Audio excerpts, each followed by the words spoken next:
The boar out of the woods uproots it, and the wild beast of the field devours it. Return, we beseech you, O God of hosts, look down from heaven and see, and visit this vine, and the vineyard which your right hand has planted, and the branch that you made strong for yourself. It is a burn with fire.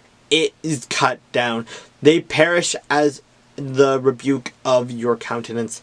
Let your hand be upon the man of your right hand, upon the Son of Man whom you made strong for yourself. Then we will not turn back from you. Revive us, and we will call upon your name. Restore us, O Lord, God of hosts, and cause your face to shine, and we shall be saved.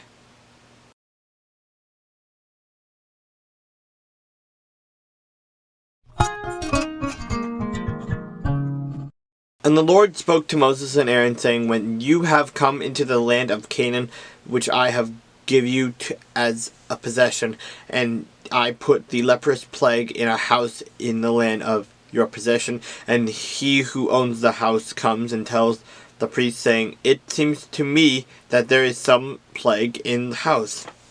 Then the priest shall command that they empty the house before the priest goes into it, and to examine the plague, that all that is in the house may not be made unclean. And afterward the priest shall go in to examine the house, and he shall examine that plague.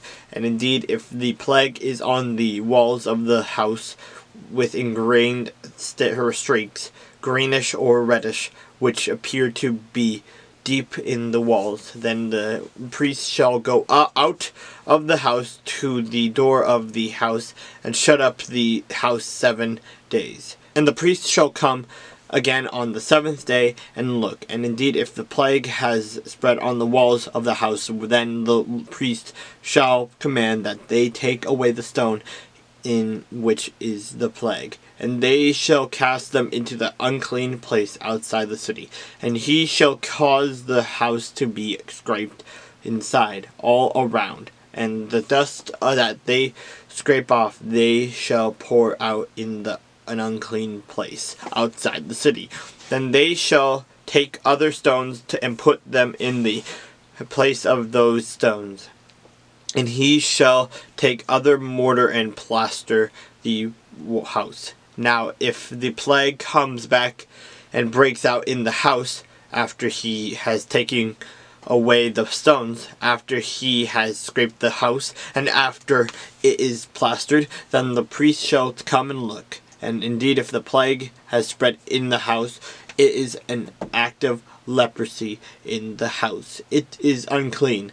And he shall break down the house, its stones, its timber, and all the plaster of the house. And he shall carry them outside the city to an unclean place. Moreover, he who goes into the house at all while it is shut up shall be unclean until evening. And he who lies down in the house shall wash his clothes, and he who eats in the house shall wash his clothes. But if the priest comes in and examines it, and indeed the plague has not spread in the house after the house was plastered, then the priest shall pronounce the house clean, because the plague is healed. And he shall take to the cleanse the house 2 birds, cedar wood, scarlet, and hyssop.